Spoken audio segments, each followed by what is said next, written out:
নিয়ে আসি, তারপরে দেখাচ্ছি কিভাবে হবে। দেখুন বন্ধুরা, এভাবে আলুর সঙ্গে পাতাটা মিক্স হয়ে যায়। ভাজাগুলো হয়ে যাচ্ছে, দেখেছেন? আর একটু হলে। নমস্কার বন্ধুরা, আমি লিপিকা কিচেন থেকে বলছি। আপনাদের জন্য একটা নতুন রেসিপি নিয়ে এসেছি। বন্ধুরা, আজকে থানকুনি পাতার পাতা পোড়া করে দেখাচ্ছি। আপনাদের ধুয়ে নিয়ে আসি, তারপরে দেখাচ্ছি কিভাবে হবে। এভাবে ধুয়ে এনেছি, গ্রাইন্ডারের ভিতরে রেখেছি। এতে দিব 2টা শুকনো লঙ্কা দিয়েছি আমি। তারপরে সাদা সরষা দিব।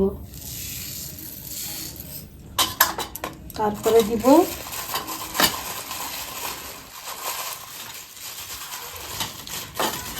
দিব জিরা।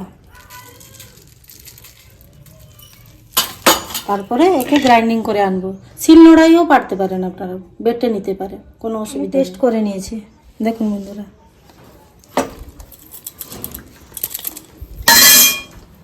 এবারে তাতে পাতলা পাতলা আলু কেটে নিয়েছি, দেখেছেন? এইভাবে তো সব কিছু দিয়ে দিব, সব আলুগুলোই দিয়ে দিব। তারপরে স্বাদ মতো নুন দিব।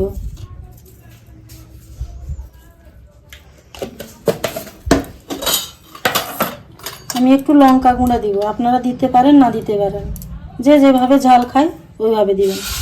হলুদ গুঁড়াও দিতে পারেন না দিতে পারেন, কিন্তু আমি একটু দিব।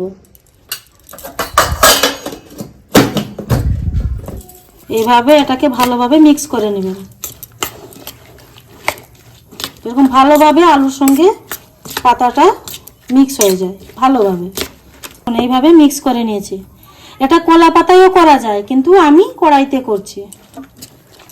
কলা পাতাতেও ভালো হবে।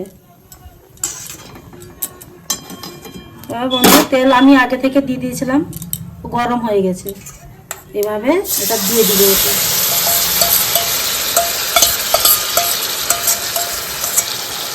আছে এইভাবে উল্টে পাল্টে ঢাকনা দিয়ে ভাজবেন, আস্তে আস্তে করে ভাজবেন।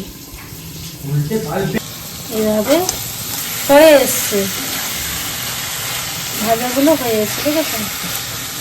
আর একটু হলে, লাল লাল হলে তুলে আনবো। বন্ধুরা, হয়ে গেছে। এভাবে আমি তুলে নিব।